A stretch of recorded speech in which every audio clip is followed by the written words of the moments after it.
सुबह सपा के राष्ट्रीय अध्यक्ष ओम प्रकाश राजभर ने कहा कि अधिकारी कर्मचारी अगर न सुने तो हमसे मिलें। जो काम सपा, कांग्रेस और बसपा नहीं कर पाई वो काम मोदी जी ने किया है। जातिगत जनगणना भी मोदी जी कराएंगे।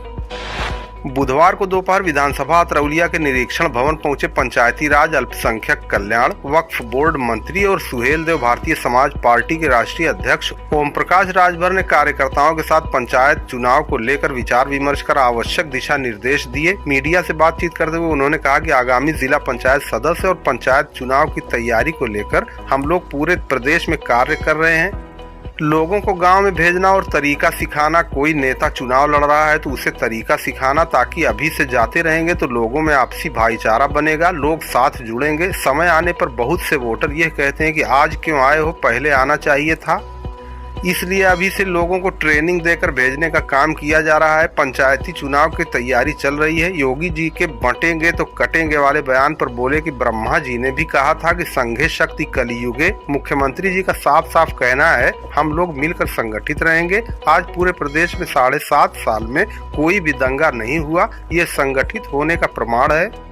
उन्होंने कहा कि एनडीए के साथ हम चुनाव लड़ेंगे, हमको सीट नहीं चाहिए, जो लड़ेगा उसको हम जीत दिलाएंगे। अधिकारी कर्मचारी के मनमाने रवैये पर उन्होंने कहा कि कैसे किसी की नहीं सुनते हैं अधिकारी, जिसकी नहीं सुनते वो हमसे मिले, कैसे नहीं सुनेंगे, हम सुनाते हैं और वो सुनते हैं। जातिगत जनगणना पर उन्होंने कहा कि मैं तो 22 साल से जातिगत जनगणना की बात कर रहा हूँ कि जातिगत जनगणना होनी चाहिए। कांग्रेस सत्ता में रहने के बाद जातिगत जनगणना की बात कभी नहीं की। 4 बार सपा सरकार ने भी जातिगत जनगणना नहीं कराई। इससे बेहतर तो बिहार में नीतीश कुमार की सरकार थी, जिन्होंने किसी तरह से जातिगत जनगणना करवा दी। देश के प्रधानमंत्री जो काम कांग्रेस, सपा, बसपा नहीं कर पाए वो काम मोदी जी ने किया है। जातिगत जनगणना भी मोदी जी कराएंगे। पार्टी के विस्तार के सवाल पर उन्होंने कहा कि बिहार के 36 जिलों में तैयारी पूरी है, संगठन तैयार हो गया है। महाराष्ट्र के मुंबई में 22 सीटें हैं, जहां पर उत्तर भारतीय 48 से लेकर 50% अकेले हैं। उन 22 सीटों पर हम चुनाव लड़ने की तैयारी कर रहे हैं। एनडीए गठबंधन में सीट मिलेगी तो साथ लड़ेंगे, नहीं तो अकेले ही चुनाव लड़ेंगे। इस संबंध में उन्होंने क्या कहा, आइए सुनते हैं। देखिए, आगामी जिला पंचायत सदस्य के चुनाव या यूं कह लीजिए पंचायत चुनाव की तैयारी को लेकर हम लोग पूरे प्रदेश में काम कर रहे हैं कि आने वाले जो अभी उनको गांव में भेजना, जो नेता चुनाव लड़ रहा है उनको तौर तरीका सिखाना, ताकि अभी से लोग जाते रहेंगे तो लोगों में आपस में भाईचारा बनेगा, लोग साथ जुटेंगे। टाइम आने पर एकाएक मैदान में जाने पर बहुत से वोटर ये कहते हैं कि भाई आज क्यों आए हो, पहले आना चाहिए था। तो इस नाते हम लोग अभी से ही लोगों को ट्रेनिंग देके वहाँ भेजने का काम कर रहे हैं। योगी जी का बयान है कि बटेंगे तो कटेंगे, इस पे आप क्या समझते? ब्रह्मा जी ने भी कहा है कि संघे शक्ति कलियुगे। योगी जी का, मुख्यमंत्री जी का साफ साफ कहना है कि हम सब लोग संगठित रहेंगे। सरकार चल रही है। आप बताओ कि दंगा 7.5 साल में एक भी दंगा नहीं हुआ। आज हम संगठित होने की ही देन है ना कि हम दंगा नहीं होने पा रहा है। आज कर्फ्यू नहीं लग रहे हैं। आज कहीं भी अगर जुल्म जाति अत्याचार हो रहा है तो संविधान के दायरे में त्वरित कार्रवाई हो रही है, उसमें जांच हो रही है। दोषी पाए जाने पर उसके खिलाफ कार्रवाई हो रही है। कड़े से कड़े कानून लाए जा रहे हैं। लोकसभा चुनाव में एनडीए की हार भी हुई है और क्या विधानसभा में सूर्यदेव पार्टी भी भाजपा के साथ चुनाव लड़ेगी? विधानसभा एनडीए के साथ हम चुनाव लड़ेंगे। हमको सीट नहीं चाहिए, जो लड़ेगा उसको जितवाएंगे। लोकसभा में एनडीए को मिली हार के बाद अधिकारी कर्मचारी की कार्यशैली पर सवाल उठ रहा था, लेकिन चुनाव के बाद भी अधिकारी और कर्मचारी की कार्यशैली अभी सुधार नहीं हुआ है। इसमें आम जनता का काम नहीं हो पा रहा है, इसलिए क्या करें? जिसका काम ना हो हमसे मिले। कैसे नहीं सुनेंगे, हम सुनाते हैं, सुनते हैं।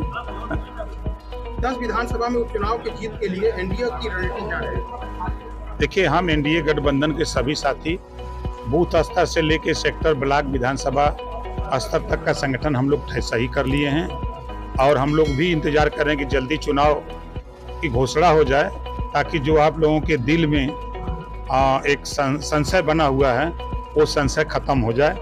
और जैसा कि आप लोग जानते हैं, विपक्ष हमेशा कहता है कि बाई इलेक्शन सत्ता पक्ष का चुनाव होता है। तो सत्ता तो एनडीए गठबंधन की है। अब इसे समझ जाना चाहिए, ये लोकसभा का चुनाव नहीं है। जनता सब जानती है, वो जानती है कि अगर विपक्ष को जिताएंगे तो विकास नहीं होगा। अभी 2.5 साल का समय है, तो सत्ता पक्ष के एमएलए को जिता देंगे तो कुछ काम धंधा होगा। मायावती का बड़ा ऐलान है कि हरियाणा में गठबंधन है, बाकी राज्य में अकेले चुनाव लड़ेगी। इसमें एनडीए का क्या फायदा, क्या नुकसान? वो खुद मालिक है, उनकी पार्टी है, राष्ट्रीय अध्यक्ष हैं। कल उनको राष्ट्रीय अध्यक्ष की घोषणा हुई, इसके लिए उनको बहुत बधाई। और वो स्वतंत्र हैं, चुनाव न लड़ें, अकेले लड़ें, गठबंधन करें, उसमें किसी का क्या हस्तक्षेप हो सकता है। इंडिया गठबंधन चाहती है, जाति जनगणना चाहती है और आड़ी हुई है, इस पे आपका क्या स्टैंड? हम 22 साल से कहते हैं, हम बराबर कहते आ रहे हैं जातिवाद जनगणना को लेके, लेकिन जब ये सत्ता में रहते हैं, 60 साल कांग्रेस का शासन था, तब ये जातिवाद जनगणना नहीं किए, तब इनको पिछड़े दलित अल्पसंख्यक नहीं दिखाई दिए। 4 बार समाजवादी पार्टी की सरकार थी, तब ये जातिवाद जनगणना नहीं करा पाए। इन लोगों से तो बढ़िया नीतीश जी थे जो चाप के करा दिए, चाहे गलत है सही लेकिन करा दिए। बिल्कुल, आप देखिएगा ना, हमारे देश के प्रधानमंत्री जी जो काम कांग्रेस सपा बसपा मिल के देश में सरकार बनाए और नहीं चला पाए कर पाए, आपने देखा महिलाओं को आरक्षण मोदी जी ने पास किया, 370 धारा मोदी जी ने किया, उसी तरह जातिवाद जनगणना भी मोदी जी कराएंगे, लिख लीजिए। अयोध्या और मैनपुरी में सपा नेताओं पर रेप का गंभीर आरोप लगा, इसके बाद भी सपा बड़े नेता बचाव में। भाई जब उनकी सरकार थी तब उस पार्टी को लोग गुंडों की पार्टी कहते थे, गुंडों की सरकार। तो अब तो नाम आने के बाद तो जो फोटो चेहरे सब वो तो बचाव मुद्रा में रहेंगे ही।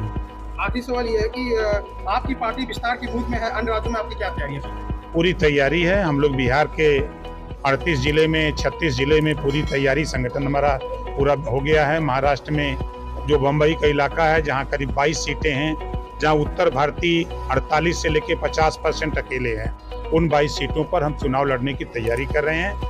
हमारे एनडीए गठबंधन में हमको सीट मिलेगी तो साथ लड़ेंगे, नहीं मिलेगी तो अकेले भी लड़ेंगे। आज कई कार्यकर्ता, कई जनता आपसे मिली है, समस्या का प्रार्थना पर दी है, उनके लिए आप क्या? देखिए, जो चीज़ें मिली हैं हम लोग यहाँ बैठेंगे गाड़ी में, उसको देखेंगे। हमारी प्राथमिकता होगी उस प्रार्थना पत्र को संबंधित विभाग के अधिकारी को भेजेंगे और कहेंगे भी, उनको न्याय दिलाने का पूरा प्रयास करेंगे।